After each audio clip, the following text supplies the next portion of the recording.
आमिर हुसैन साहब UK अस्सलाम वालेकुम। हम आपके ममनून हैं कि आपका हमें सवाल मौसूल हुआ, जवाब हाजिर है, आपकी याद फरमाने का शुक्रिया।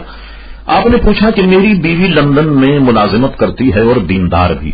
मेरी सास लंदन में रहती है। शादी के बाद मैं भी अपनी बीवी के साथ सास के घर पर ही रहता था, लेकिन सास की कुछ नापसंदीदा आदत की वजह से मैंने वो घर छोड़ दिया।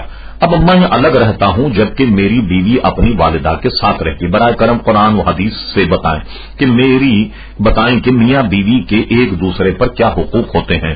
देखिए, हुकूक तो बेशुमार हैं, लेकिन आपके सवाल का जवाब मैं मुख्तसर ये दे दूं कि आपको चाहिए कि आप अपनी बीवी को अपने घर बुलाएं, अपनी जरूरतों को कम रखें और बीवी को अपने घर पर रखें, इसलिए कि बीवी पर और मियां पर हर एक पर एक दूसरे के हुकूक मौजूद हैं और जाहिर है कि अलग रहने से ये हुकूक अदा नहीं होते।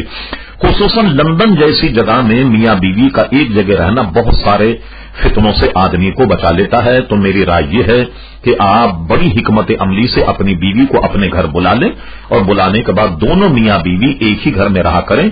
अपनी जरूरतें आप महदूद रखें तो इंशाल्लाह आपको दूसरों से मदद लेने की भी जरूरत नहीं होगी और मेरे नजदीक आपके मसले का यही हल